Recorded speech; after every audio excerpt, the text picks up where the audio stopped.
హరే కృష్ణ.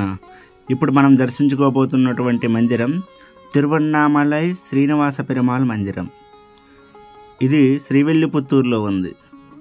మనకు అనిపించవచ్చు తిరువన్నామలై అంటే అరుణాచలం కదా, శివుని మందిరం కదా అని అనిపిస్తుంది. కానీ అది కాదు, ఇది శ్రీవిల్లిపుత్తూరు, ఆండాలు జన్మస్థలమైనటువంటి శ్రీవిల్లిపుత్తూరుకి 3 కిలోమీటర్ల దూరంలో ఉంటుంది.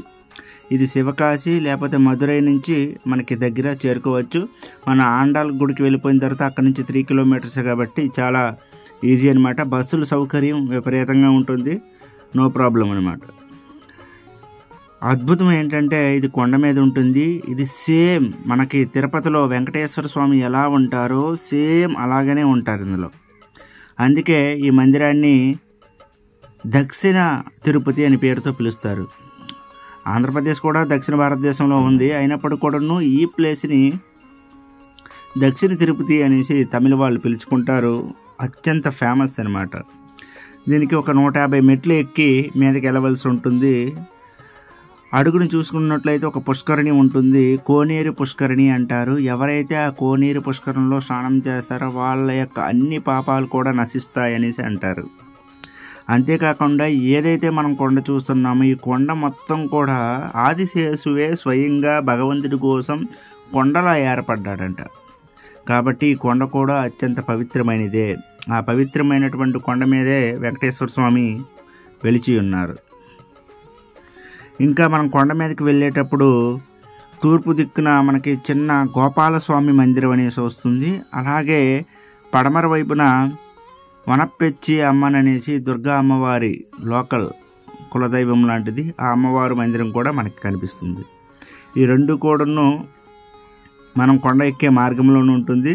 ఇంకా ఈ కోనేరు తీర్థం ఒడ్డునైతే చూసుకున్నట్లయితే మనకు ఒక పెద్ద వినాయకుడు ఉంటాడు.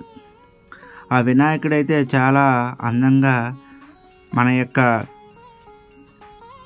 అడ్డంకులని విఘ్నాలని తొలగించే స్వామి కాబట్టి ఆయన నమస్కరించుకొని ఆ పుష్కరంలో స్నానం చేసుకొని మన వెంకటేశ్వర స్వామిని, శ్రీనివాస స్వామిని మనము దర్శించుకోవాలి.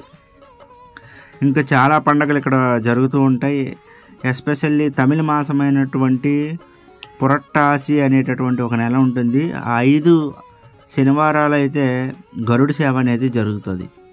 ఆ 5 గరుడ సేవలకి లక్షల మంది జనాలు ఈ మందిరానికి వచ్చి చేరుకుంటారు. మధురై, తేని, రామనాథపురము, టూటుకోటి, కన్యాకుమారి అనే ఈ చుట్టుపక్కల ఉన్నాయి. అవన్నీ అన్ని ప్లేసుల నుండి వచ్చి ఈ మందిరాన్ని దర్శించుకొని భగవంతుడి యొక్క దివ్యమైనటువంటి ప్రేమ భక్తిని పొందడానికి ప్రయత్నిస్తూ ఉంటారు.